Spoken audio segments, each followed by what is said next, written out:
ఎవరైనా పెట్టుబడులు పెట్టాలని పారిశ్రామికవేత్తల్ని అడుగుతారు. కానీ చంద్రబాబు ఆ పారిశ్రామికవేత్తలతోనే ఓ కమిటీ వేసి ఏపీకి పెట్టుబడులు తేవాలని పురమాయిస్తారు. టాటా గ్రూప్ చైర్మన్ తన కంపెనీల నిర్వహణ తీరిక లేకుండా ఉంటారు. ఆయననే ఒప్పించి ఏపీకి పెట్టుబడులు వచ్చేలా ఇతర పారిశ్రామికవేత్తలతో ఓ టాస్క్ ఫోర్స్ను నియమించేవారు చంద్రబాబు. వారి మధ్యలో పెట్టుబడుల ఆలోచన, వారి గ్రూపులకు కొత్త ఆలోచనలు వస్తే తమ మాట వినే ప్రభుత్వం తమ ముందున్న ఆలోచన వారికి వస్తుంది. చంద్రబాబుకు కావాల్సింది కూడా ఇదే.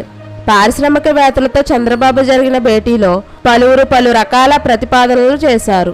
ఫార్మా రంగం నుంచి రెడ్డిస్ ల్యాబ్ ఓనర్ సతీష్ రెడ్డి జీవం వ్యాలీ తరహా ఏర్పాటు ఉండాలని సూచించారు. అంటే అలాంటిది ఏర్పాటు చేస్తే రెడ్డిస్ ల్యాబ్ ఖచ్చితంగా పెట్టుబడులు పెడుతుంది.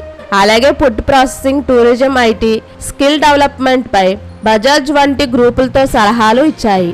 పారిశ్రామికవేత్తలతో చంద్రబాబుకు సత్సంబంధాలు ఉంటాయి. ఆయన సమావేశం అని పిలిస్తే ఖచ్చితంగా వస్తారు. తమ విలువలపై ఆలోచనలు పంచుకుంటారు. చంద్రబాబుతో సమావేశానికి వచ్చిన కంపెనీల యజమానులంతా బడా కంపెనీల ప్రతినిధులే. వారి పెట్టుబడుల ప్రణాళికలో మొట్టమొదటిగా ఇక ఏపీ ఉంటుంది. వచ్చే 5 ఏళ్లలో టాటా గ్రూప్ 8.5 లక్షల పెట్టుబడులు పెట్టాలనుకుంటుంది. అందులో 10% ఏపీకి వచ్చిన భారీ పెట్టుబడులు వచ్చినట్లే. మిగిలిన పారిశ్రామికవేత్తల మధ్యలోనూ ఏపీ ఉంటుంది.